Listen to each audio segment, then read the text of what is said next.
kalau jin itu kawin sama manusia itu memang ada? Enggak ada sih. Hah? Cuma kalau disetubuhi jin ada. Iyalah, kawin maksudnya tuh dinikahkan gitu. Enggak ada. Nggak ada. Enggak ada. Tapi itu yang kalau yang disetubuhi itu maksudnya itu ada di hadis cerita itu.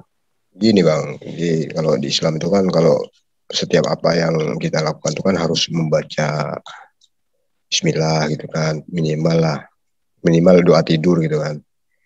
Kalau mau masuk kamar mandi ada doanya. Supaya apa? Supaya tidak diganggu jin. Oh, tapi Maka jin apa dulu kan gitu kan? Kalau jinnya baik boleh dong. ya enggak lah, enggak, kalau jin baik Yang enggak mungkin. gelantungan di jenggot-jenggot itu katanya tuh siapa? Makanya kalau mau ini berhubungan itu baca ada doanya juga supaya Supaya jin. tidak diganggu sama jin. Ya makanya kalau nggak baca doa nanti yang lahir itu campur setan juga anaknya. Doanya gimana? Doanya Maka, gimana? maka kelakuannya kayak setan. Aku nggak hafal sih. Lah, nggak pernah dong Ya doa. baca Bismillah lah gitu kan. Lalu, oh Bismillah aja Ya cukup. Bismillah. Gitu. Lalu nggak diganggu. Ya kalau sudah berlindung nggak bakal diganggu. Jangan Bismi Allah gitu dong. Jangan Bismillah. Misalkan nih mau makan, kamu nggak baca Bismillah, jin itu ikut makan. Tuh. Gitu. Ikut makan. Bahkan ada riwayat nih. Emang dia butuh makan ya jinnya? Iyalah. Makanan jin kamu tahu nggak? Makan tulang, makanannya. Terus apa ya? Enggak, kalau saya makan sayur asem gitu. Dia ikut makan sayur asem sih. Dia ikut juga makan dia. Atas enggak sebenarnya makanannya apa? Ya kalau makanannya favoritnya itu tulang lah pokoknya Tulang unta. babi mau nggak tulang babi? Ya pasti mau lah namanya jin. Dia nggak takut sama babi. Haram. Ya kalau yang jin-jin kafir maksudnya. Kalau cerita begini lucu. Aduh, bisa aja deh. Dulu kan gini, ada sahabat tuh makan gitu kan. Lupa baca Bismillah. Bukan lupa, memang sengaja.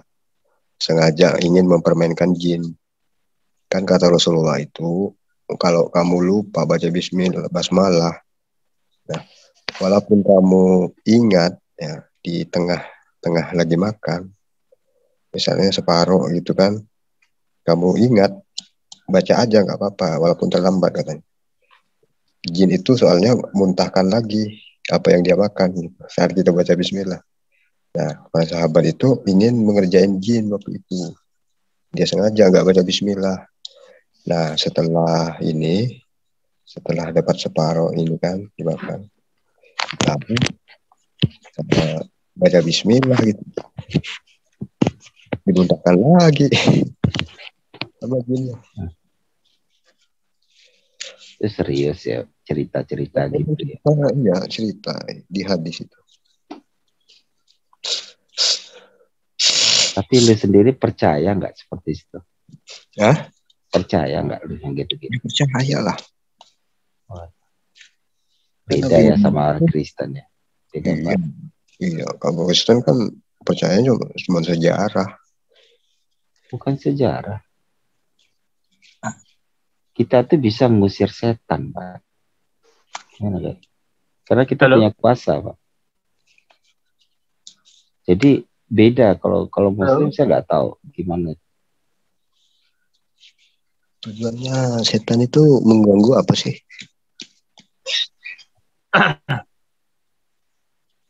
Di Kristen itu tujuan setan mengganggu itu apa sih? Kan setan itu tidak lain mencuri, membunuh, dan membinasakan. Mencuri itu mencuri firman Tuhan. Keyakinan kita itu bisa di bolak-baliknya. kalau kita mau ngikutin perkataan dia. Atau menipu kita, membohongi kita. Dari mana? Tujuannya ya untuk membuat kita jatuh ke dalam dosa, menjauhi apa yang Tuhan ini apanya, menjauhi ibaratnya mengingkari kekuatan Tuhan. Jadi dia menipu kita, Pak. Akhirnya ya kita dikuasai iblis, dikuasai setan. Nah, saat kita ibaratnya kalau hidup kita kosong, diri kita nggak ada Tuhan, ya kita dikuasai ya, Pak. Ya sampai kebinasaan, sampai kita mati juga akan susah lepas. Emangnya yang diusir dari mana sih? Setan itu mengusir setan gitu.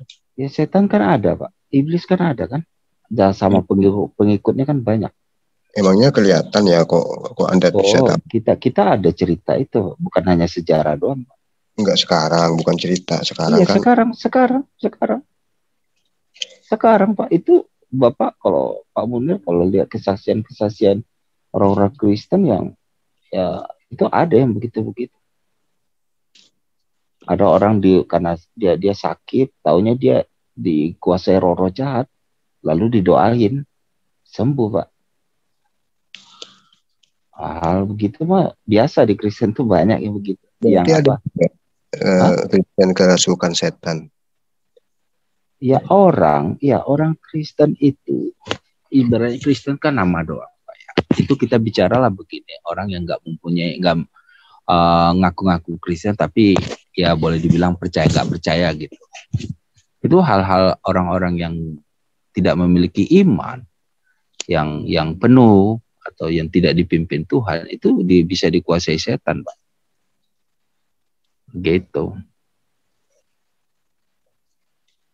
Bahkan kalau Bapak misalnya udah bertobat nih, tapi Bapak tidak hidup dalam Tuhan, hidupnya masih hidup dalam dikuasai oleh keinginan daging, itu bisa lebih parah, Pak.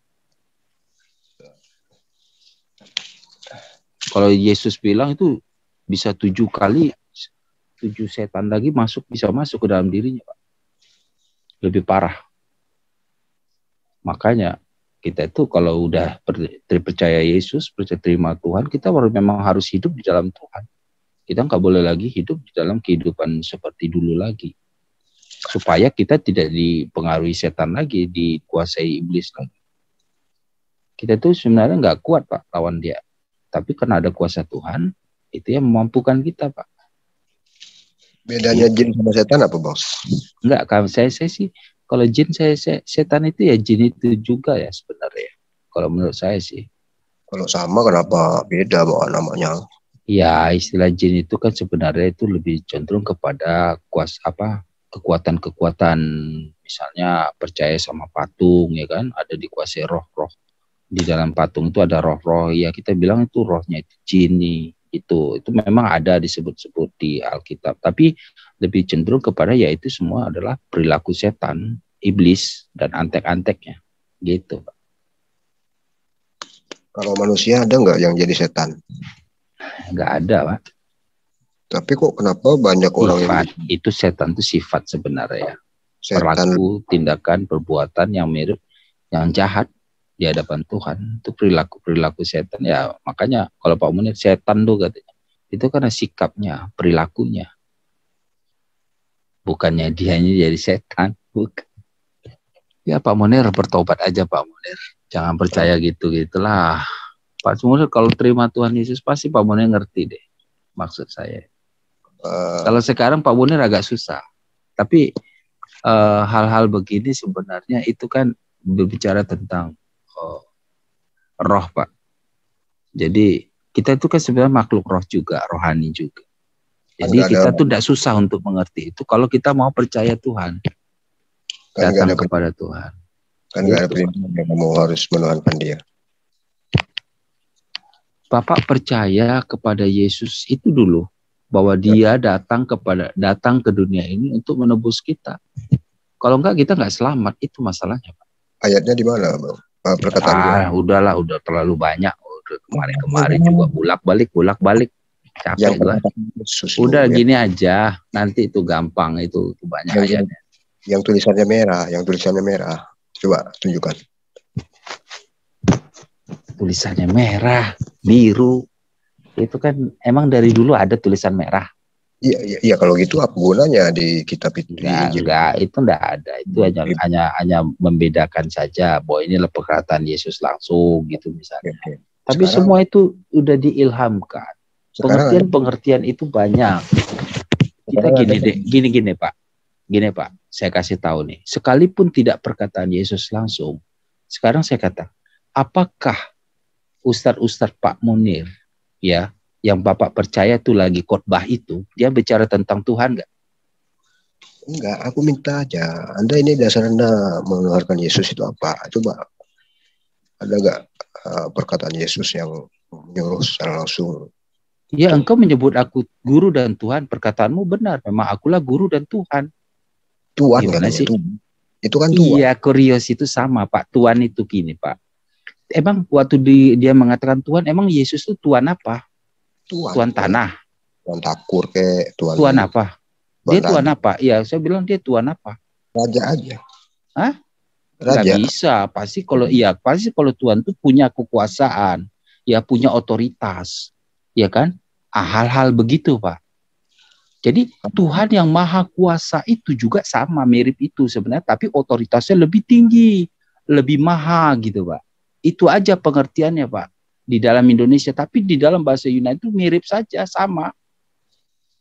Jadi nggak terlalu susah dimengerti sebenarnya. Nggak mungkin, Bos. Kalau Yesus itu punya kuasa. Kalau Yesus itu disebut guru, benar nggak? Nggak mungkin waktu itu. Nggak, gini dulu, kita pecah dulu. Kalau Yesus itu disebut guru, benar nggak? Guru, benar.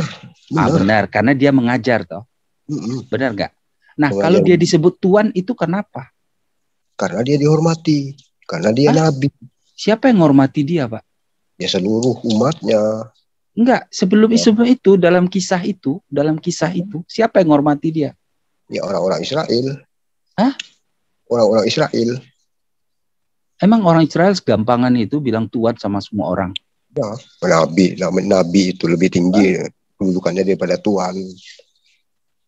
Nabi itu lebih tinggi. Tuhan itu hanya bisa disebut kepada orang-orang yang punya otoritas, Pak. Nabi yang punya kuasa, Pak.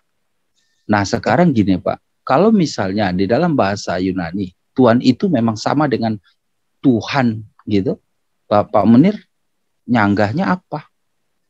Kalau itu memang sama.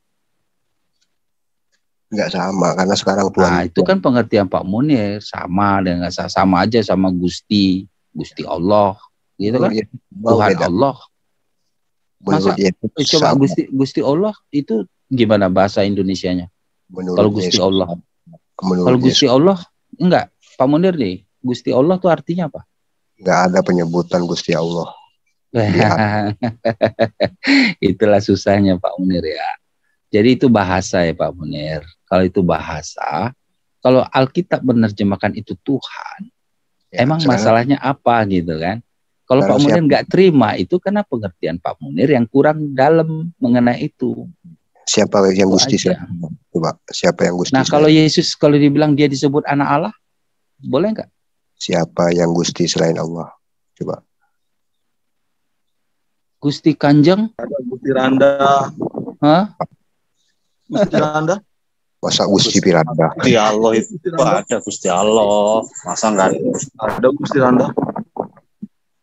Itu nama. Allah. Itu dalam bahasa Jawa itu orang biasa. Jawa menyatakan Gusti itu menunjukkan ke Allah, bisa ke raja juga. Gimana sih? Kecuali itu Tuhan. Tuhan itu banyak, Tuhan tanah, Tuhan dapur. Ya itu apa? Emang Yesus dulu punya tanah banyak? Emang Yesus dulu punya kerajaan yang di waktu dia punya ini. Emang dia punya kuasa apa di situ? Penguasa apa? Tuan tanah. Tuan apa dia? Dia dulu tuan apa? Justru itu, Yesus bukan siapa-siapa. Nah, itu makanya kenapa dia disebut Tuhan. Karena mereka percaya Yesus itu punya kuasa, otoritas. Itu, Pak. Dan otoritasnya, kuasanya itu, yang mereka pikir itu melampaui seperti lebih daripada nabi-nabi, guru-guru yang biasa, Pak. Ngerti nggak, Pak?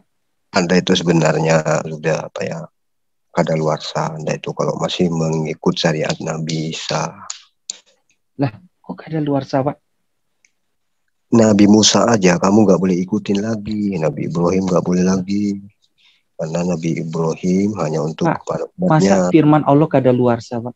Nabi Musa hanya untuk kepada umatnya. Kan Nabi Isa hanya untuk kepada Israel. Nah, sekarang ini Nabi Muhammad seharusnya ente. mana bisa, Pak? Nah, Orang udah diputuskan kok, Pak, bahwa ketinggalan tidak ada zaman. jalan keselamatan selain lewat Yesus, Pak. Muhammad itu, Pak, harusnya bertobat tuh, Pak, dan percaya Yesus, Pak. Dulu memang dia bilang. Maupun dulu itu kan Dia sudah bilang, terakhir, Pak. Jadi nabi setelah Muhammad itu, setelah Yesus sudah tidak ada lagi nabi, Pak. Yang ada nabi palsu, Pak. Mau ayatnya? di mana ayatnya? Nah, kalau ada gimana, Pak Munir? Pak Ya, Munir? kita bahas. Hah? Kita bahas, Pak. Kita Ya, bahas. gini, masalahnya Udah jam gini, 12 ini. Muhammad sebelum menjadi nabi itu sebenarnya sudah mengabarkan Injil, mengabarkan Torah. Itu Iya, betul. Rasul sebelum Nabi maksudnya. sebelum menjadi nabi sudah mengabarkan Injil dan Torah. Iya, Nabi Musa sama Nabi Isa. Jadi pada waktu itu sebenarnya bisa dikatakan Muhammad itu sebenarnya murid daripada Warokah. Jadi sebenarnya si Muhammad itu penginjil tadinya atau pewarta. Sekarang PBB yang dibawa Lukas itu Injil apa tulisan Lukas? Bisakah tulisan Lukas itu dinamakan Injil yang dibawa Isa, Nabi Yesus? Kenapa? Ini Pak Matius, Pak. Matius 7, Pak. Ayat 15. Mau baca, Pak? Share screen. Udah baca aja. Pak, share screen. Kristen nggak akan mungkin bohong. Oh iya. Tapi bohong juga nggak apa-apa, dosanya udah ditebus kok. Nah, ini Pak baca, Pak. Waspadalah terhadap nabi-nabi palsu yang datang kepadamu dengan menyamar seperti domba. Ada nggak orang Islam menyamar sebagai domba? Ini kiasan, Pak. Kiasan. Yang Iya. menyamar domba itu antara Pak, Kristen. nanti kita bahas, Pak. Apa arti menyamar sebagai domba, seperti domba? Iya, domba itu ya condong ke Kristen.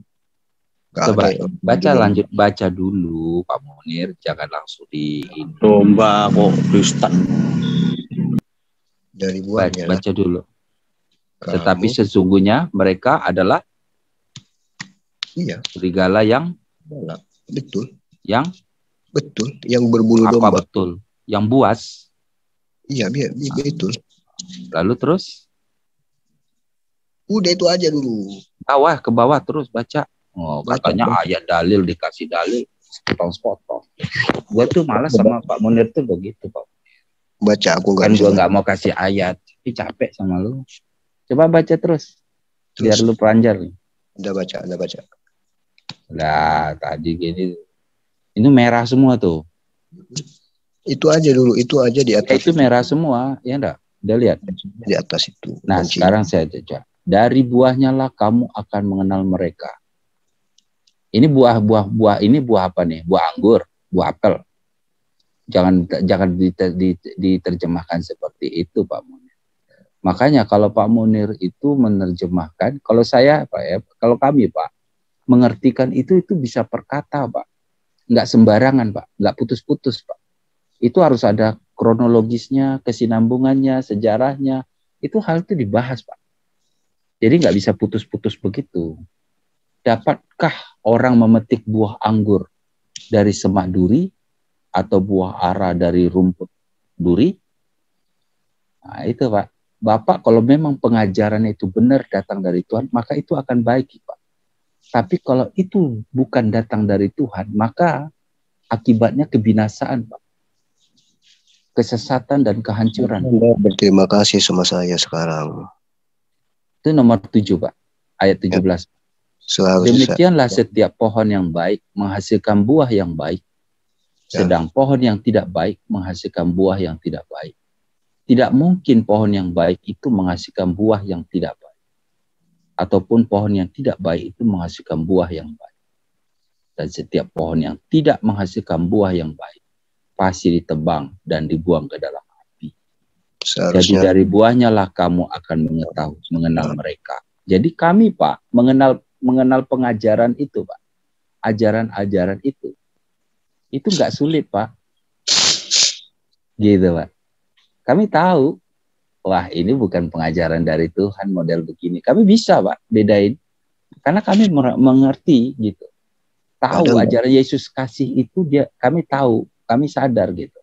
Ada nggak pengajarannya yang mirip Kristen mulai dari Nabi Adam sampai sekarang? Ada nggak? Yang Tuhannya disalib? Kan nggak ada kan? Loh, cuma Kristen Pak, aja kan? kami ini tidak putus Pak cerita ini Pak. Dari Adam, kisah Ada nggak Adam orang itu. bisa? Ini Pak, saya kasih tahu ya Pak ya. Pak. Dari kisah Adam sampai sekarang itu ada kesinambungannya Pak. Ada nggak yang putus Pak? Karena Tuhan kami itu tidak putus-putus Pak. Tuhan kami itu nyambung Pak ceritanya sampai sekarang Pak. Jadi kalau ada putus-putus gitu Pak, itu aneh gitu. Oh dulu Tuhan zamannya Adam si A, nanti Tuhan zamannya Musa si B, Tuhan zamannya si C, Tuhan zamannya si C, apa lagi gitu. Aneh gitu Pak. Dulu Tuhannya si A mengajarnya, nabinya A, dulu ngajarnya tentang ini. Oh sekarang pindah ke Musa, misalnya ke B, lain lagi, ngajarnya begitu. Lalu pindah lagi, ngajarnya lain lagi. Bukan gitu Pak, Tuhan kami Pak. Dulu Nggak ada cerita begitu Pak. Kalau Pak Munir kan begitu, sepotong-sepotong.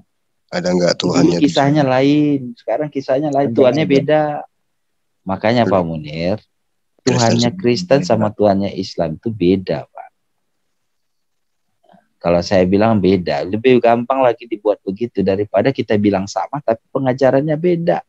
Kan susah Pak. Namanya jadi pakai.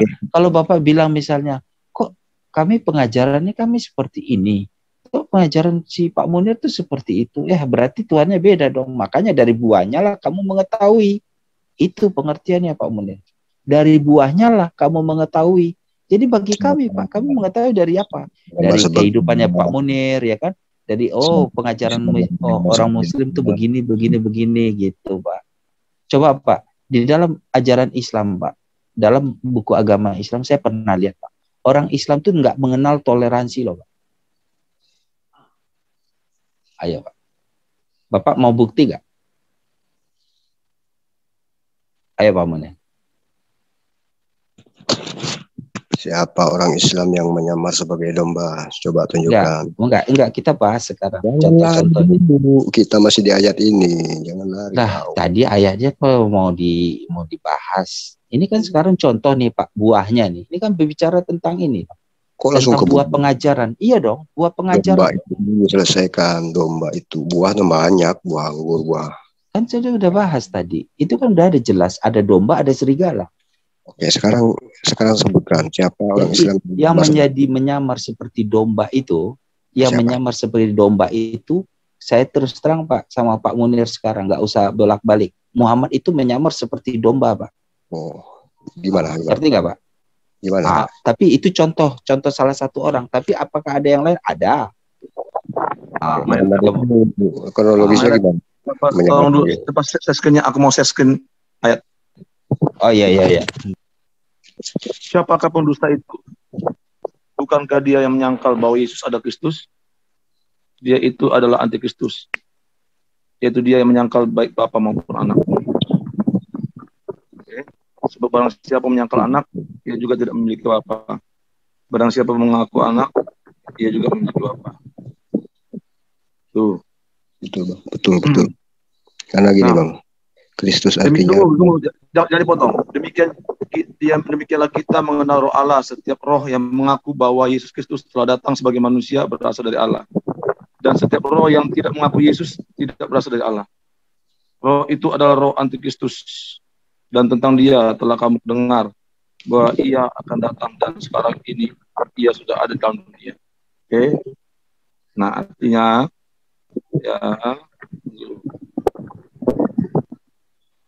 Artinya siapa yang menyangkal baik Bapa maupun Anak, dia adalah antikristus. Siapa yang menyangkal bahwa Yesus adalah Mesias, Juru Selamat, dia antikristus. Oke, itu jelas. Yesus Dia pendusta. yang penyelamat. Yesus yang penyelamat. Itu siapa? Iya. Pokoknya itu aja. Siapa yang menyangkal baik Bapa maupun Anak, Karena setiap nabi ya, adalah penyelamat bagi umatnya. dusta. Siapa yang menyangkal bahwa Yesus adalah Mesias, Juru Selamat, Tuhan, dia itu Antikristus. Oke? Dan setiap roh yang tidak mengakui Yesus, oke, tidak berasal dari Allah, berarti tidak berasal dari iblis. Ya, roh itu adalah roh Antikristus. Dan tentang dia telah kamu dengar bahwa ia akan datang, dan sekarang ini ia sudah datang dalam dunia. Jelas itu. Nah, aja sih saya. Iya Pak, bagus kan. Kan setiap nabi adalah penyelamat. Ya.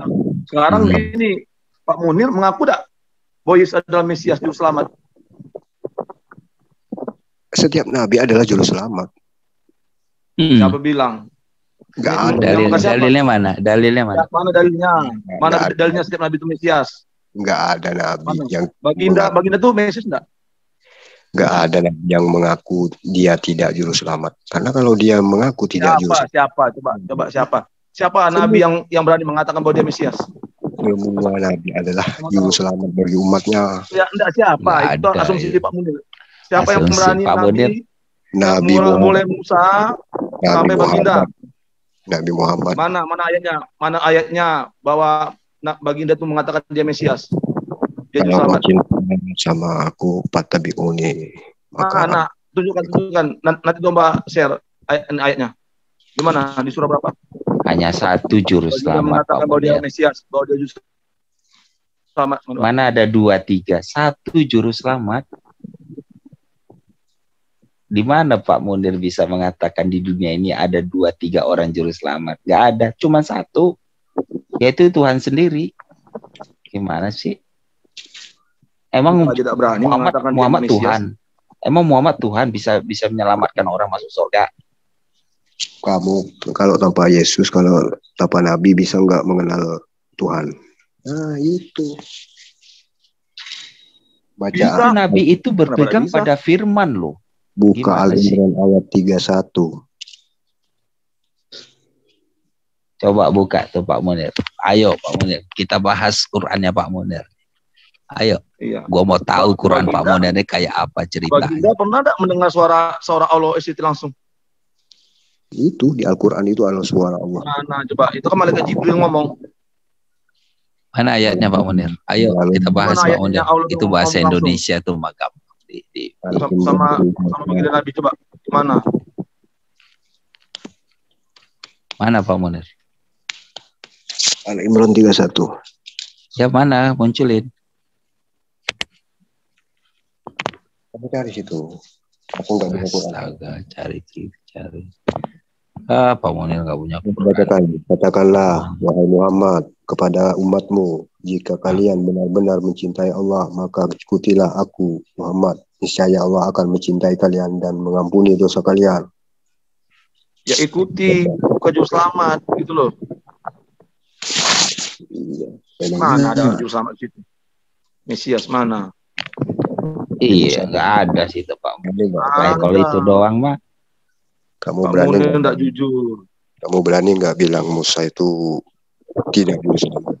Oh ya, berani. Bukan juru selamat. Saya berani. Berarti apa Musa dia? Bukan juru selamat, bukan Mesias dia. Dia bukan Mesias. Tugasnya apa?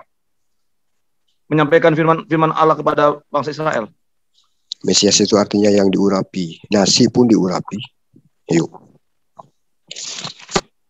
Pengurapan itu, Pak. Halo. Bukan pengurapan biasa.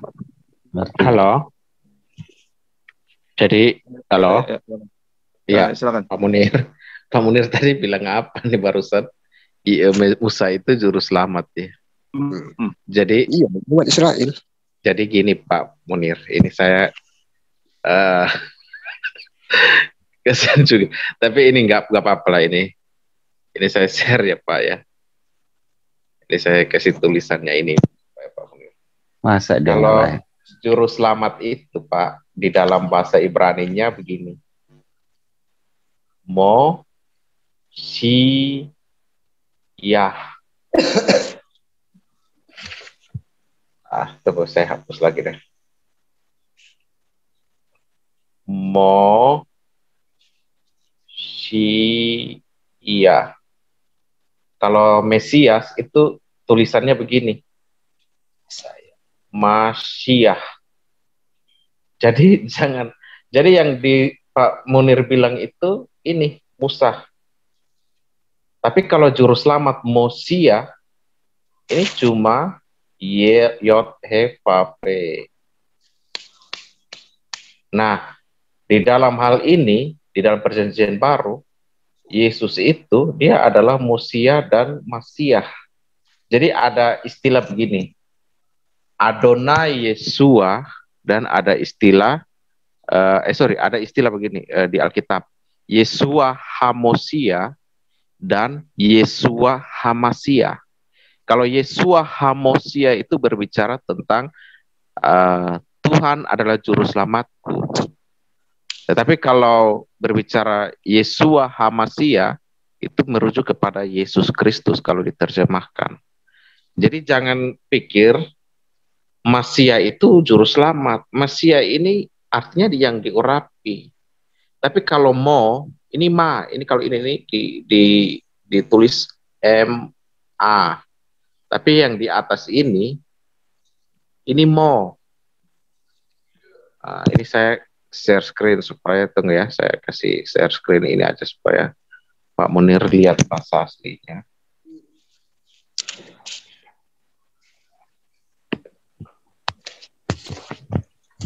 Itu Pak Munir bisa cari di bahasa Indonesia juga, di Alkitab bahasa Indonesia. Pak Munir ketik aja juru selamat. Di situ ketika Pak Munir ketik juru selamat itu hanya selalu berbicara tentang Tuhan, Tuhan, dan Tuhan. Contohnya di mana ya? Yesaya 43 itu sudah biasa. Di lain lagi deh. Hosea 13 ayat 4 ya. Hosea 13 ayat 4. Nah, nanti teman-teman yang lain bisa buka tuh yang bahasa Indonesia-nya.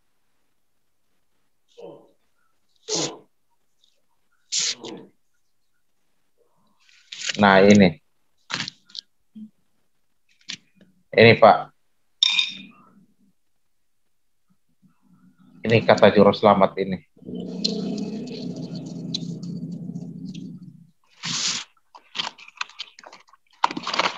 Yasa, dari akar kata yasa.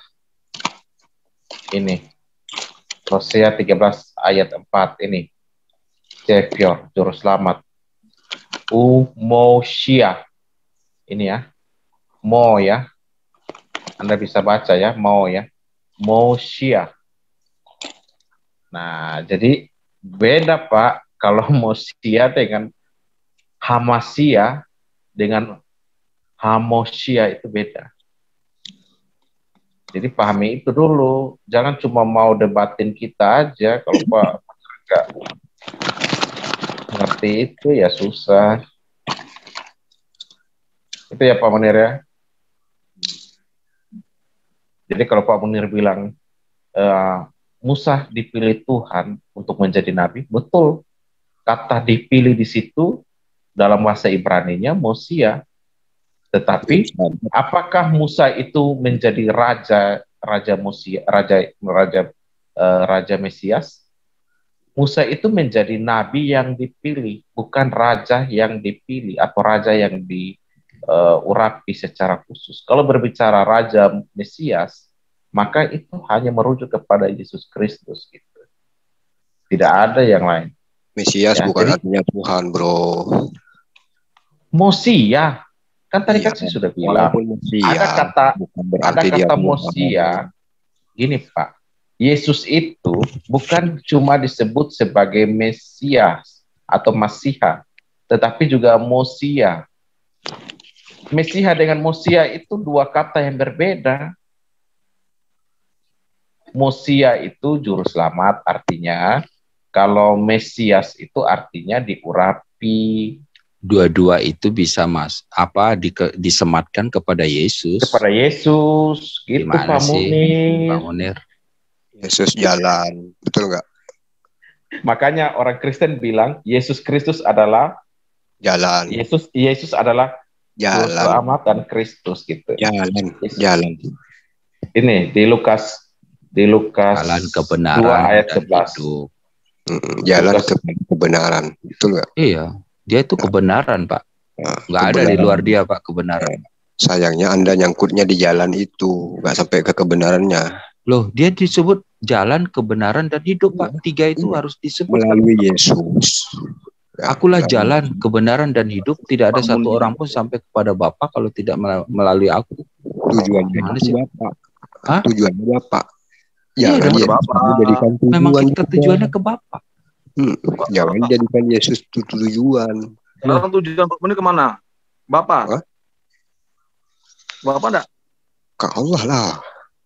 Nah, Allah kan siapa Allah tuh? Tuhan Allah kan itu yang dicontek oleh kalian itu namanya.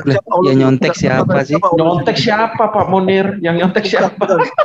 Siapa itu maling teriak maling ini. Siapa, Pak Munir ini maling teriak maling. Bukan. Allah itu siapa gitu? Ming, Pak Munir jangan maling teriak maling lah Pak. Mana ada di Yunani kalimat Allah itu, bro?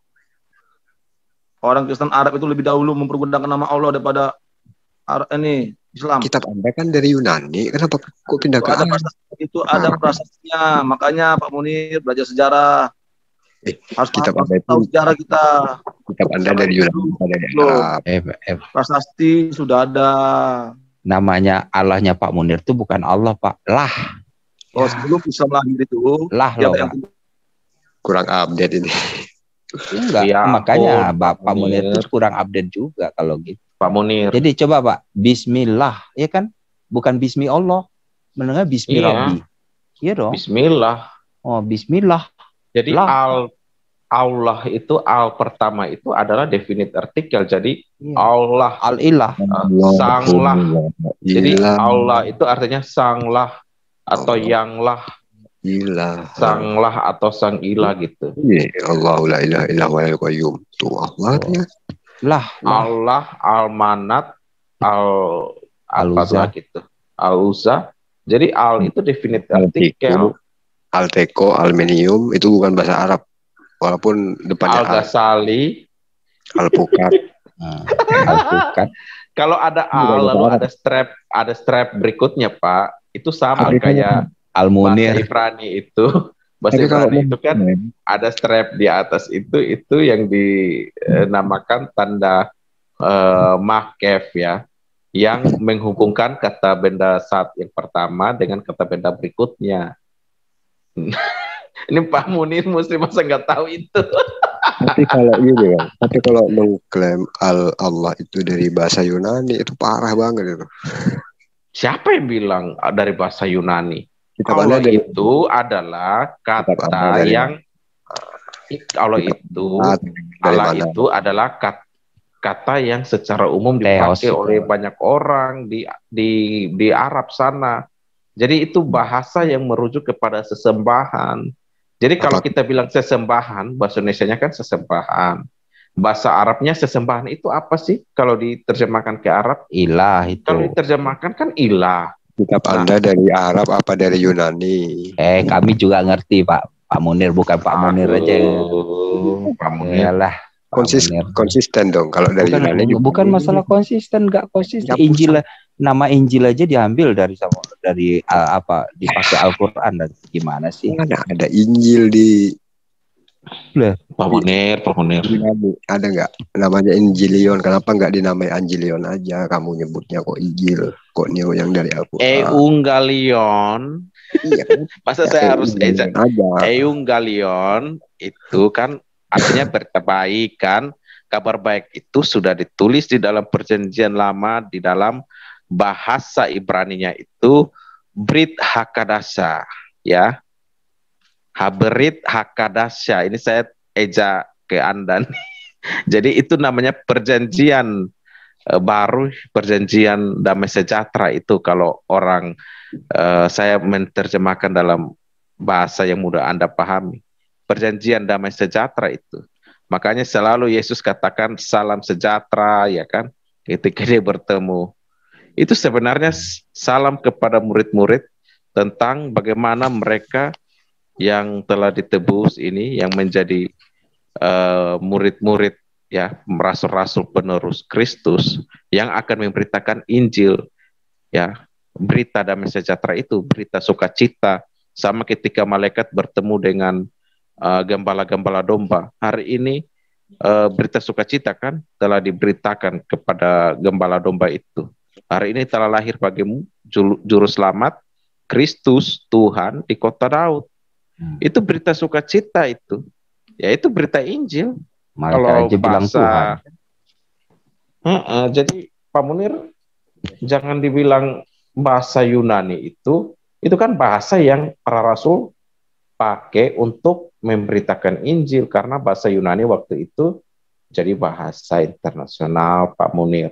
Kalau saat itu bahasa Indonesia yang menjadi bahasa internasional, bahasa Indonesia kalau seandainya waktu itu sudah jadi bahasa internasional, pasti bahasa Indonesia yang dipakai. Jadi harus pahami sejarah, Pak Munir. Pak Munir nggak paham sejarah soalnya, jadi. Ini literasi sejarah. Tunggu dulu. Kasih belajar dia, Pak Chris. Padahal Islam menggunakan bahasa Arab sejak asalnya. Anda juga dapat menemukan hari ini jutaan Muslim yang tidak berhubungan dengan bahasa Arab. Mereka adalah Muslim tetapi bukan orang Arab seperti Indonesia, Pakistan, Afghanistan, India, Turki, Iran, dan ya. Bahwa huruf Arab Utara pertama ditemukan di pintu gereja di Zabat di Tenggara Aleppo di Suriah. Nah itu di gereja toh. 68 Masehi di Mekah sendiri berabad-abad sebelum Islam, orang-orang Arab menggunakan huruf Arab Utara. Orang-orang Kristen di sana memiliki sekolah dan gereja mereka. Mereka menggunakan bahasa Arab dalam puisi liturgi mereka dan dalam perdagangan. Nabi Muhammad dan setelah dia para khalifah menggunakan huruf-huruf ini untuk menulis Al-Quran seperti yang dikatakan Jawad Ali dalam bukunya The History of Arab Before Islam, volume 8. Ya, kita dapat menemukan gereja, kuil, dan rumah nenek moyang kita di mana-mana di negara Arab saat ini, terutama di Suriah, Irak, Arab Saudi, Mesir, Lebanon, Yordania, Palestina. Baru-baru ini, Pastor Paserillo, seorang arsitek Fransiskan terkenal, menemukan lebih dari 20 gereja di Madaba, di selatan Yordania dari abad keempat. Kami menemukan rumah-rumah di Suriah, Lebanon, Irak, dan Palestina dengan tulisan ini dalam bahasa Arab, Bismillah Allah Ar-Rahman Ar-Rahim, yang menunjukkan bahwa orang-orang Kristen adalah yang pertama menggunakan nama ini untuk menunjukkan kepercayaan mereka Tritunggal Maha Kudus lebih dari 200 tahun sebelum Islam. Apalagi nih? Pak Bagus, saya mau tanya nih. Bismillah Ar-Rahman Ar-Rahim itu artinya apa, Pak Munir? Screenshotnya mana? Kalau cuma artikel, aku juga bisa nulis gitu buat. Enggak, ini Bismillah, ya kan? Bismillah Ar-Rahman Ar-Rahim. Baca bukunya ada pengarangnya. Artinya apa? The History of Arab Before Islam, Jawad Ali. Tunggu, tanya Pak Munir dulu. Pak Munir tahu nggak? Ini nanti saya jelasin, Pak Munir. Bismillah ini kalau dalam bahasa Ibraninya bunyinya gini. Besem. Haaf. Besem itu dalam nama. Makanya Bismillah itu dalam nama Allah. Nah gitu Pak Munir. Islam, orang Kristen ngomong gitu. Jadi orang Kristen sudah ngomong duluan. Sebelum Muslim ngomong. Tahun. Jadi Adonai itu sudah disebutkan orang-orang Islam. Besem Haaf Vehaben Veharuah Hakodes Elohim Ehad. Itu. Halo. Besem Adonai Elohinu. Bukan gitu. Sema itu. Itu Sema itu. Ya, Sema Israel. Iya, ini Besem. Besem Ahab Vehaben Veruah Hakodes. Pak bilang artinya tadi Anda apa bilang? Besem Ahab Vehaben Veruah Hakodes Elohe Ehad. Lain lagi dengan yang tadi. Artinya? Dengan nama Allah Bapa, Anak, dan Roh Kudus. Tuhan yang Esa. Iya. Ini penggunaan nama Allah. Sejarah lagi. Belajar Pak Munir.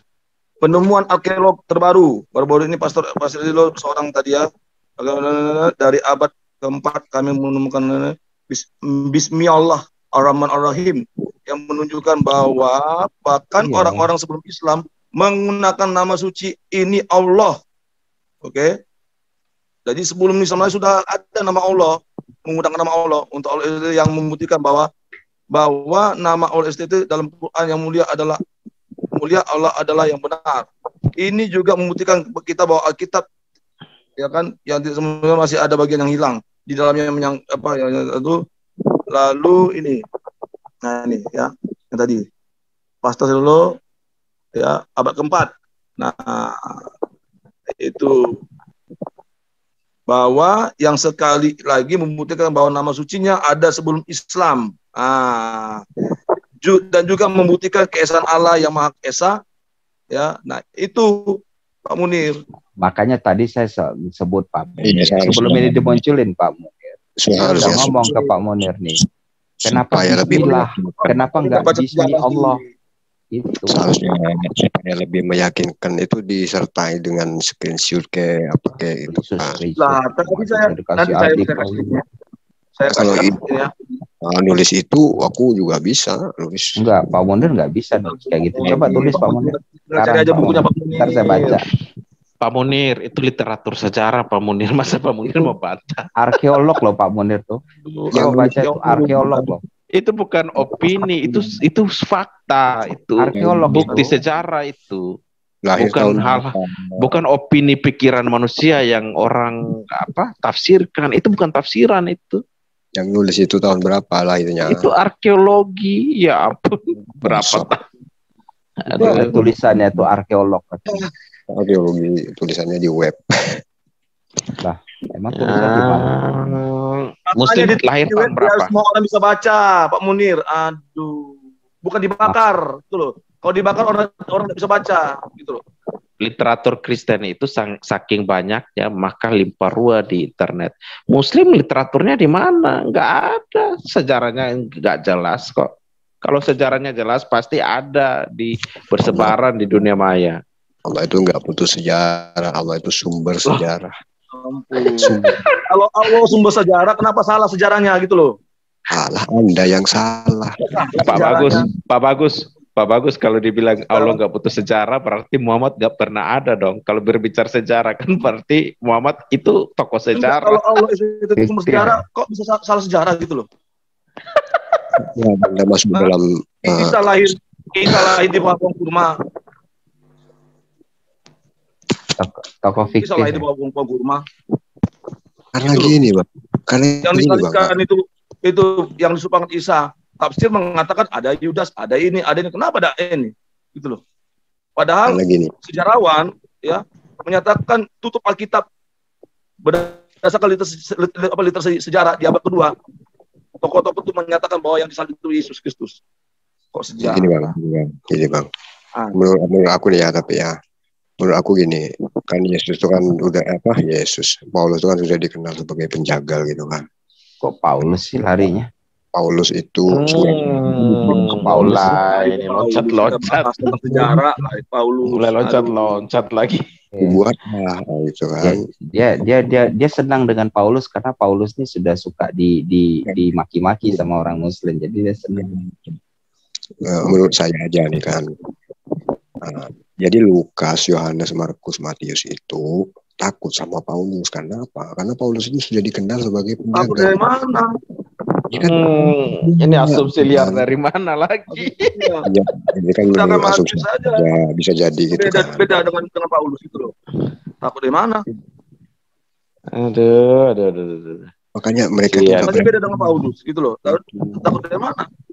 Misalkan nih waktu zaman Arius. Gimana literatur sejarah bahwa Lukas takut dengan Paulus, coba tunjukkan mana sumbernya. Dulu Bang ya. Waktu konsili Nicea jangan asumsi konsili mana. Itu mana datanya? Konsili apa? Konsili Yesus. Makanya dulu itu cuma Arius yang berani nolak ketuhanan Yesus. Di mana? Coba tunjukkan dulu.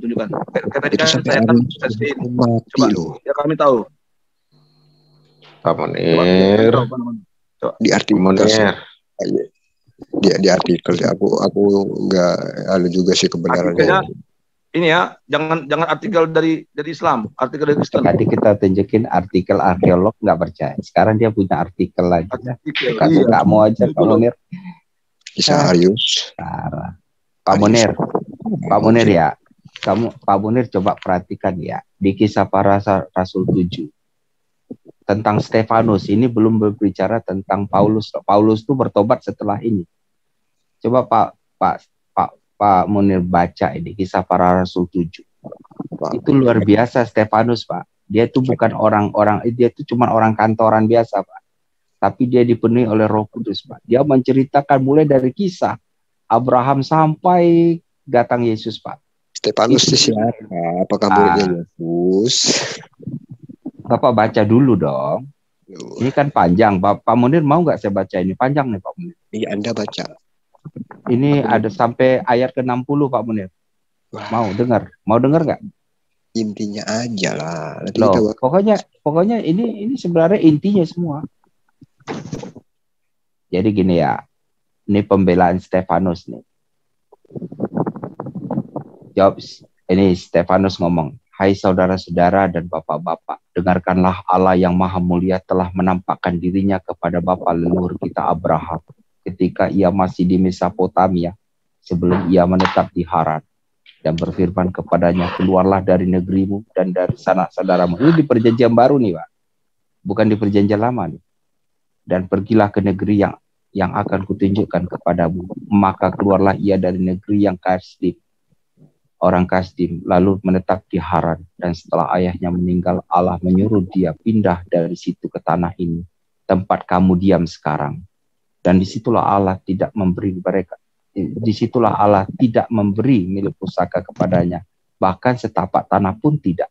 Tetapi ia berjanji akan memberikan tanah ini kepadanya menjadi kepunyaannya dan kepunyaan keturunan, walaupun pada waktu itu ia tidak mempunyai anak.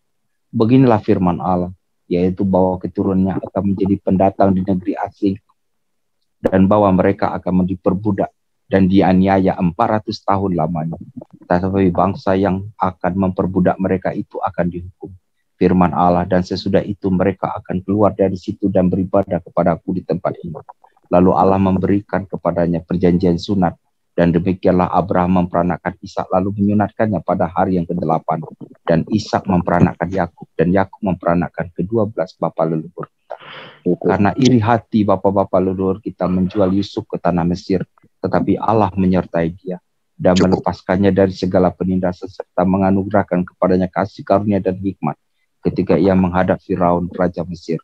Firaun mengangkatnya menjadi kuasa atas tanah Mesir dan atas seluruh istananya. Maka datanglah bahaya kelaparan menimpa seluruh tanah Mesir dan tanah Kanaan serta penderitaan yang besar, sehingga nenek moyang kita tidak mendapat makanan. Tetapi ketika Yakub mendengar bahwa di tanah Mesir ada gandum, ia menyuruh nenek moyang kita ke sana. Itulah kunjungan mereka yang pertama. Pada waktu kunjungan mereka yang kedua, Yusuf memperkenalkan dirinya kepada saudara-saudaranya. Lalu ketahuilah asal-usul Yusuf kepada Firaun.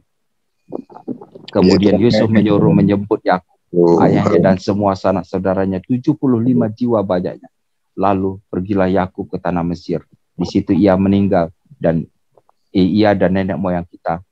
Mayat mereka dipindahkan ke Sikem dan diletakkan di dalam kuburan yang telah dibeli Abraham dengan sejumlah uang perak dan anak-anak Hemor dan di Sikem.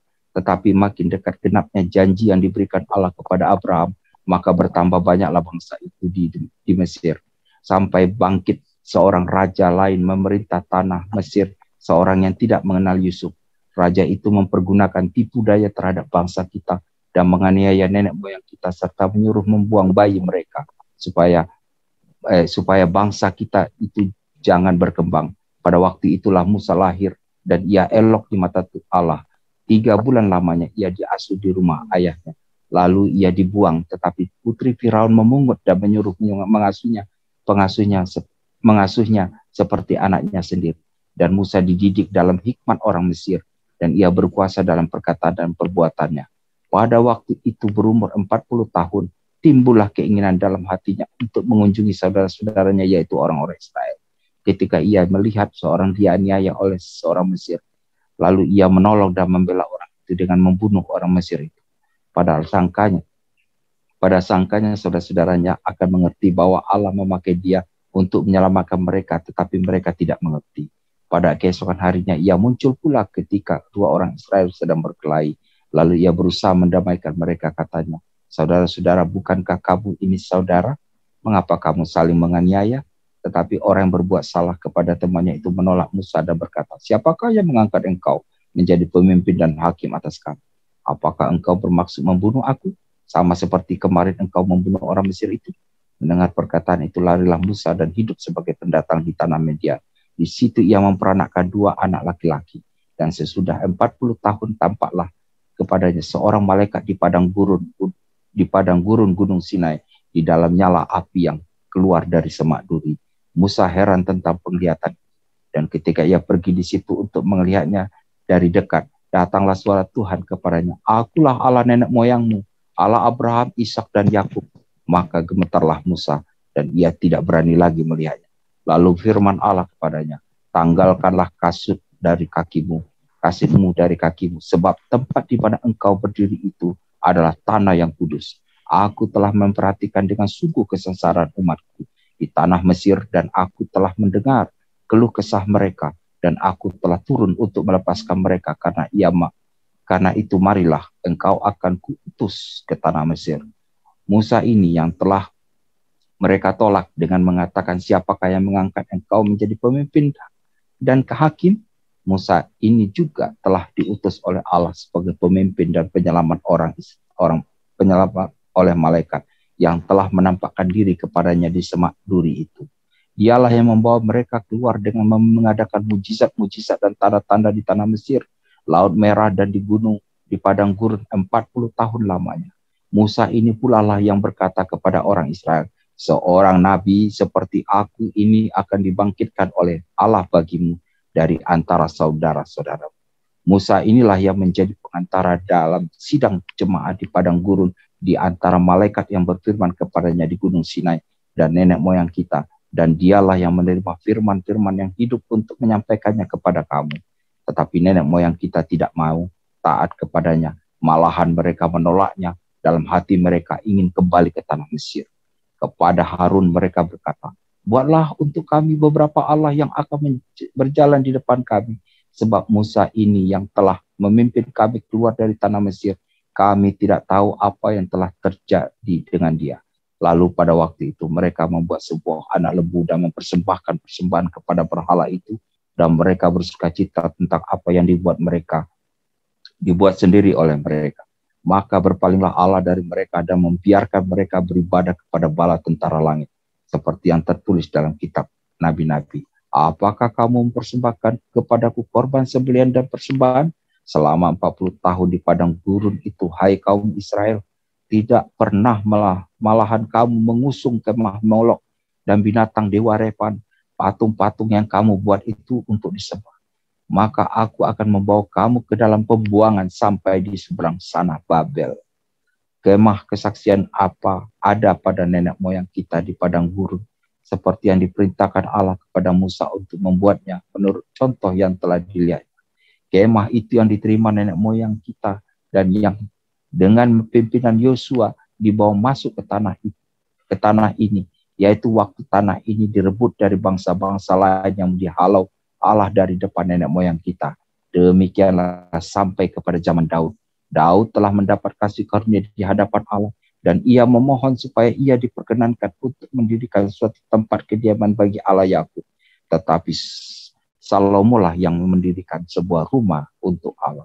Tetapi yang maha tinggi tidak diam di dalam apa yang dibuat oleh tangan manusia. Seperti yang dikatakan oleh Nabi, langit adalah tahta dan bumi adalah tumpuan kakiku. Rumah apakah yang akan kamu dirikan bagiku? Demikianlah firman Tuhan. Tempat apakah yang akan menjadi perhentianku? Bukankah tanganku sendiri yang membuat semuanya ini?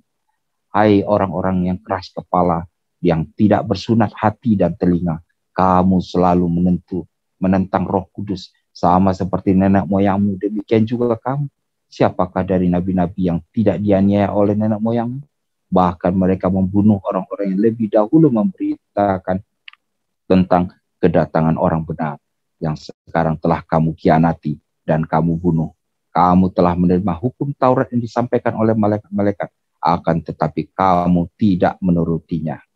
Ketika anggota-anggota mahkamah agama itu mendengar semua itu, sangat tertusuk hati mereka. Maka mereka menyambutnya dengan gertakan gigi. Tetapi Stefanus dengan yang penuh dengan Roh Kudus menatap ke langit lalu melihat kemuliaan Allah. Yesus berdiri di sebelah kanan Allah.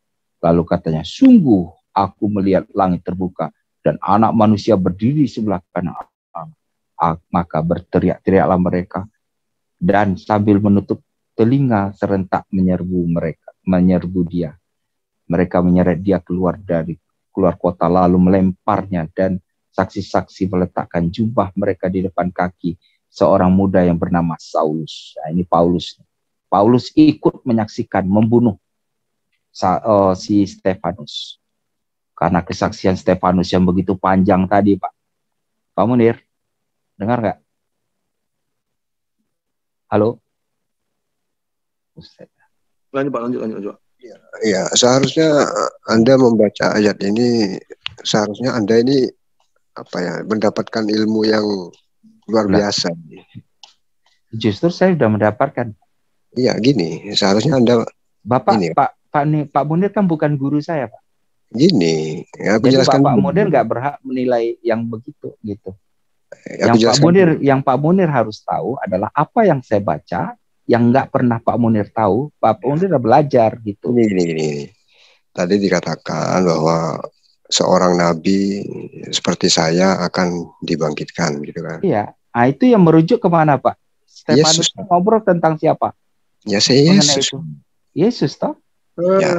Iya. Bukan Muhammad, bukan. Berarti benar. Setelah Yesus baru nabi yang terakhir. Stefanus loh, Pak. Stefanus loh, Pak. Stefanus ini siapa? Nah, Pak Munir kan nggak tahu kan cerita Stefanus. Stefanus ya melihat ke atas langit. Apakah langit kelihatan? Dia dikuasai oleh Roh loh, Pak. Makanya Pak Munir kan gini, Pak Munir kan masih belajar. Mimpi. Ini bukan mimpi, Pak. Bukan mimpi. Oke, yang ketiga ini.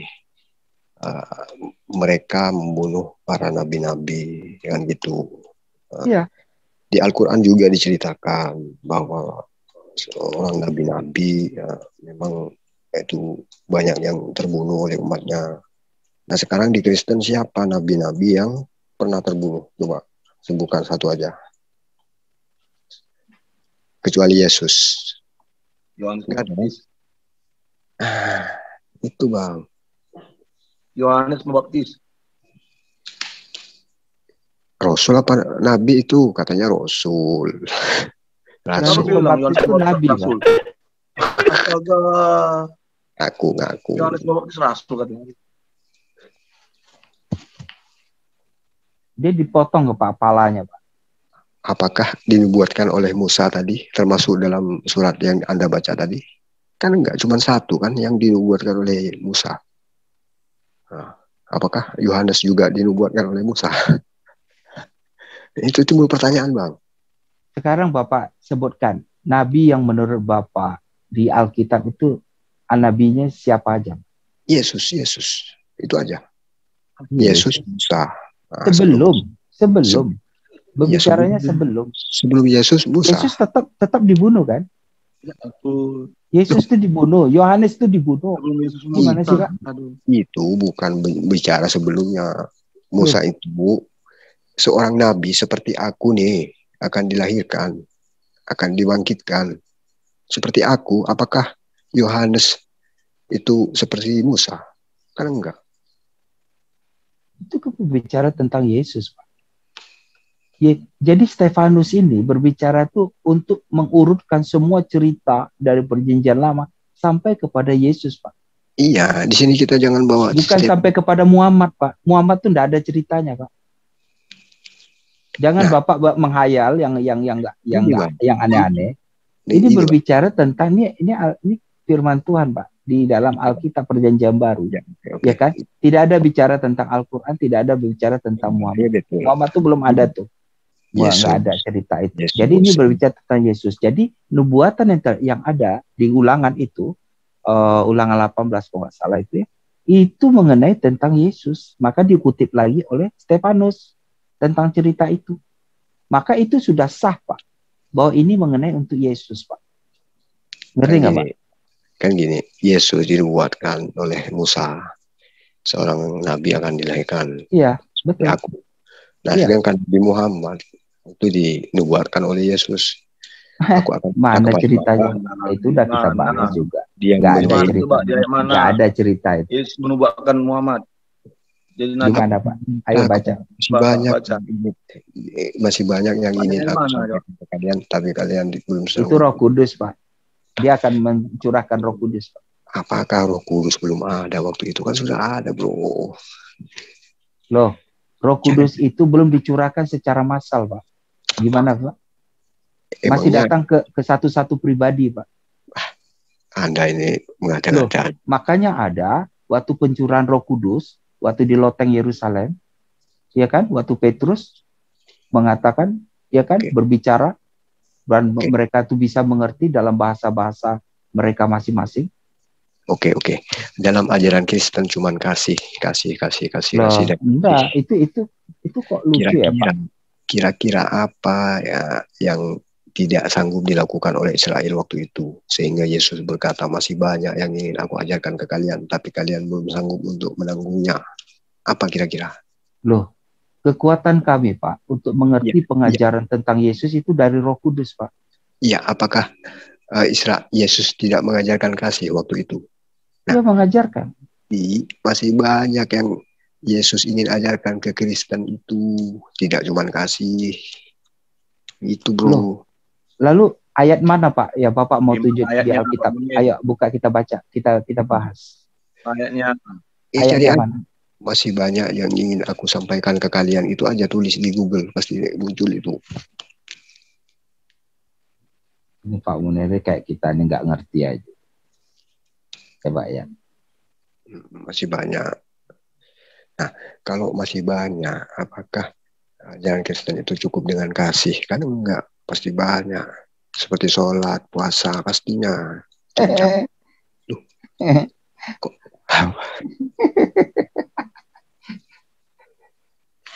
Stefanus saja bilang sunat itu, Pak, sunat hati dan telinga, Pak, bukan sunat khitan kayak gitu, Pak. Anda percaya tadi? Apa Yesus? Kan kata Yesus. Itu semua, Pak, yang dituliskan di dalam Alkitab itu diilhamkan. Jadi Bapak jangan sembarangan. Setiap orang yang digunakan Tuhan, itu Bapak jangan anggap rendah. Jadi, jadi gini.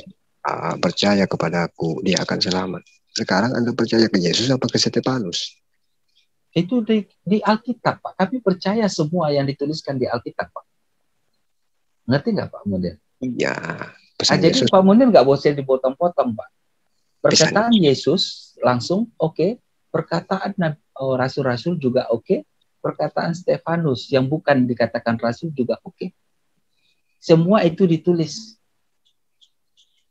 Jadi apa yang ditulis yang sudah dikanonisasi dan resmi itu kami percaya, Pak. Gimana sih? Pak Munir kok sepotong sana bilang kalau Al-Quran itu datang dari Allah, nggak tahu Allahnya yang mana. Terbang aja dari mana gitu. Bilang iya itu percaya gitu. Ya kalau kayak gitu Pak, semuanya juga bisa ngomong begitu, Pak. Masa kami imani lalu Bapak potong itu bukannya tulisan dari Allah. Wah, Bapak bisa bilang begitu. Nggak boleh, Pak. Cara diskusinya nggak bisa begitu. Ini yang kami imani, Pak. Justru ini adalah kabar baik untuk Anda ini. Beruntung ada aku ini. Bisa mana kabar baik itu? Ini saya kasih tahu Pak Munir, kabar yang baik itu adalah datang dari firman Tuhan, namanya Injil, Pak. Iya. Al-Quran itu bukan Injil, Pak. Apakah Lukas itu Injil? Jadi Al-Quran itu bukan kabar baik, itu kabar duka, Pak. Apakah Lukas itu kitab yang dibawa Yesus? Memang Yesus nggak pernah bawa Injil. Emang Yesus bawa kitab tuh, Pak, kalau dia nginjil, Pak. Iya. Muhammad tuh bawa kitab nggak, Pak? Waktu dia pergi ke ini, Pak. Bawa kitab? Cuman kan Lukas Bawa itu kitab nggak dia? Enggak, saya bilang bawa kitab nggak dia? Saya mau tahu. Mana bawa kitab nggak dia? Muhammad. Jadi, Mana kitabnya? Mana kitabnya? Nggak ada tuh. Al-Quran. Mana ada? Mana Al-Quran kitabnya? Mana? Al-Quran. Itu bukan kitab mah. Itu mah hafalan-hafalan yang nggak jelas, Pak. Ya, itu hafalan tuh. Enggak, itu nggak jelas, Pak, hafalannya. Bisa Kalau salah ditulis, kok. Bisa salah kok. Pak Muhammad pernah lupa kok. kalau ditulis bisa Muhammad itu pernah lupa, Pak. Terus yang nanti akan Nanti lalu tiba-tiba, oh ya udah bikin ayat yang baru katanya kan. Oh itu dibatalkan, itu udah nggak berlaku lagi. Gampang-gampang aja membatalkan gitu. Iya bang. Kalau ditulis bang. Itu Al-Qurannya nggak jelas ya, Bapak bilang jelas. Yang di Alkitab jelas, Bapak bilang nggak jelas. Apaan itu? Cara berpikir yang nggak benar itu, Pak. Makanya kalau Bapak dikuasai iblis itu, Pak ya, itu memang kondisi seperti itu, Pak. Bapak ditutup tuh matanya tuh, Pak. Nggak jelas itu, Pak, memandang. Jadi kalau Bapak mau diskusi benar, ini saya benar nih tadi diskusi tadi, Bapak memikirkan sesuatu yang aneh, yang nggak jelas gitu, Pak. Nah sekarang saya mau jelasin, Bapak nggak mau gitu, motong-motong ayat lalu pisah-pisah, nggak mengerti. Jadi aku nggak sama sekali nggak membawa dari perspektif Al-Quran. Aku cuma ingin Anda itu sama saja kepada Injil Anda. Ya, makanya Bapak jangan potong-potong. Anda akan mengerti. Jadi kalau Injil, Pak, bicara Injil itu satu kitab itu, Pak. Iya, Pak ya. Jadi jangan bicara sepotong-sepotong. Gitu. Makanya kenapa saya baca itu, Pak, sampai 60 ayat itu, Pak. Itu tujuannya biar kita mengerti, Pak. Itu cerita semua itu, Pak. Mengerti sampai ujungnya kepada Yesus. Nah, jadi kalau Pak Munir, aku nggak perlu ayat ini aja yang perlu. Makanya penggalan tadi Pak Munir itu, ya udah salah kaprah Pak Munir. Kalau kayak gitu cara menafsirkan Pak Munir. Enggak bang, herannya kok tulisan Lukas, Yohanes, Markus itu kok kebanyakan itu sinkron sama Al-Quran. Itu gimana itu ya? Sinkron sama Al-Quran, baru saya dengar dari Pak Munir itu sinkron sama Al-Quran. Kebanyakan gitu kan. Emang Injil yang menurut Al-Quran itu halu. Lukas. Halu, Pak. Kebanyakan gitu kan. Lalu yang mana sinkron, coba tunjukkan. Misalkan tadi saya rasa tadi gini, saya rasa tadi Tuhan itu Allah kita, Tuhan itu Esa, itu pasti. Nah, enggak juga. Tadi yang dibacakan panjang, saya rasa itu bukan dari kitab Injil. PL juga bukan itu. Dari kitab siapa? Enggak ngerti nih Pak Munir, makanya Pak Munir. Sudah bacakan dari Injil lalu. Itu seluruh Pak, itu dari perjanjian lama sampai perjanjian baru itu Pak. Itu ceritanya Stefanus merangkum semua Pak. Iya itu di kitab mana? Enggak ada di Injil ayat-ayat seperti yang Anda baca tadi. Loh, tadi kan sudah baca kisah tadi para rasul tadi. Kisah para rasul itu yang nulis siapa? Lukas. Lukas. Ini kisah para rasul 6 Pak. Lukas lah. Apakah ngelamar? Ayat 8. Mana ada Paulus nulis kisah para rasul? Nggak ada yang jelas kisah para rasul, raja-raja itu mana? Nggak ada yang jelas, nggak ada siapa penulisnya. Pak Munir, kalau bicara tentang asal usul kronologis penulisan Pak Munir, ini mungkin nggak pas untuk kondisi sekarang. Tapi apa yang tertulis di Alkitab yang kami imani, ya ini Pak. Bapak jangan bilang, saya bisa aja bilang Al-Quran itu mah kitab setan, saya bilang Pak. Ngerti nggak? Aku Bapak percaya nggak itu kitab setan? Aku tadi membenarkan kok, tidak menyalahkan kok. Lah, makanya Bapak jangan potong-potong dong. Apa yang kami imani memang apa yang saya baca itu dari Alkitab. Bukan dari karangan Pak Munir, bukan. Enggak. Ya Bang. Dari Alkitab. Jadi saya nggak salah dong. Saya baca dari Alkitab. Aku membenarkan bahwa Nabi Musa menubuatkan Nabi, setelahnya yaitu Yesus. Benar, aku nggak menyalahkan. Iya, tapi Yesus nggak pernah menubuatkan Muhammad, Pak. Setelah Yesus ada nabi Pak, nabi palsu. Itu kan lain ayat. Kok lain ayat? Kok lain ayat? Emang ayatnya berapa banyak Pak di sini Pak? Kayak banyak lah Pak. Ayat ini berkata itu semua sinkron Pak. Jadi nabi-nabi ya yang tidak mengaku Yesus atau pengajaran-pengajaran yang tidak menerima Yesus Kristus sebagai Tuhan adalah anak anak Allah, itu nabi palsu Pak. Jadi kalau ada nabi yang tidak mau percaya, kayak Al-Quran kan nulis nih, Yesus itu katakanlah misalnya di situ ada apa tuh, bukan Tuhan gitu kan, atau bukan anak Allah, karena apa istilahnya, Allah tidak beranak dan tidak beranakan, itu memang benar, tapi dia bukan beranak secara fisik, secara itu Allah lahir gitu kayak fisik manusia, enggak, dia secara roh Pak. Jadi nggak bisa Bapak pikir itu lahirnya dari bapak bukan dari ibu. Jadi kan susah kan kalau mikir secara fisik, roh Pak. Jadi berbicara tentang itu Bapak harus lebih dalam, karena masalah roh itu tidak bisa diceritakan di Alkitab, di Al-Quran. Al-Quran nggak kenal tuh tentang roh. Hanya Allah katanya yang tahu. Makanya Pak Munir kalau udah bicara tentang roh buta. Nggak bisa. Ayo Jensen, ayo. Ini kok ngechat terus ini. Silakan.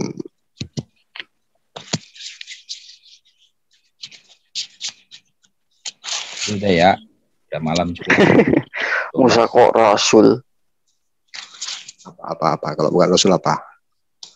Nabi dong. Iya. Malam. Shalom Samuel. Samuel. Samuel Tiane.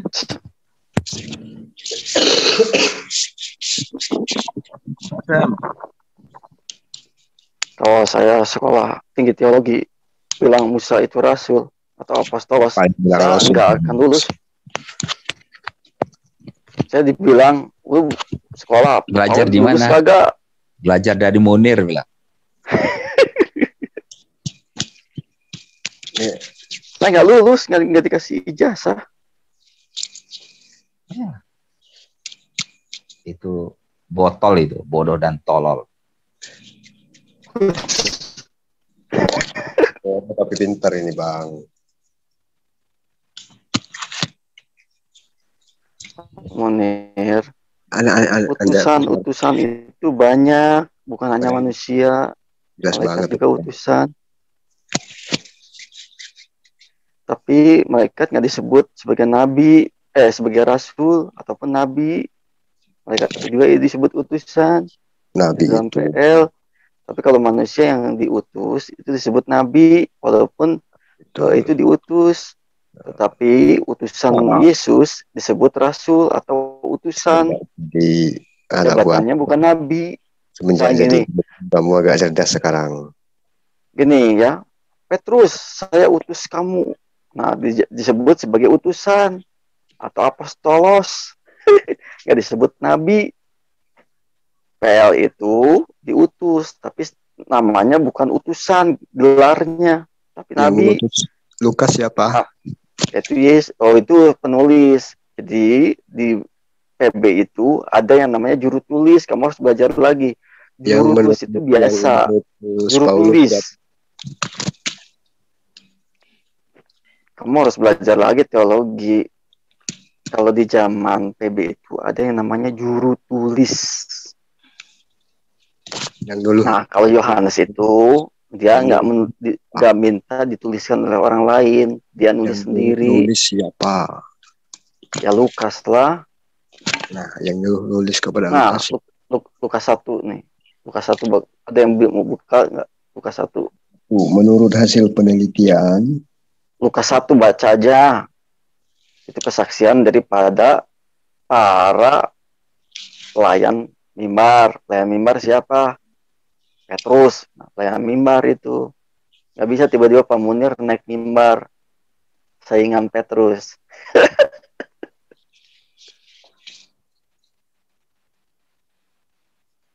Itu kisah Rasul Lukas 1, kisah Rasul 1 itu juga ini ya, ini di pendahuluan ya Lukas 1 ya, saya baca ya. Theophilus yang mulia, banyak orang telah berusaha menyusun suatu berita tentang peristiwa-peristiwa yang telah terjadi di antara, seperti yang disampaikan kepada kita oleh mereka, yang dari semula adalah saksi mata dan pelayan firman. Saksi mata dan pelayan Tuhan. Karena itu, setelah aku menyelidiki segala peristiwa itu dengan seksama dari asal mulanya, aku mengambil keputusan untuk membukukannya dengan teratur bagimu, supaya engkau dapat mengetahui bahwa segala sesuatu yang diajarkan kepadamu sungguh benar.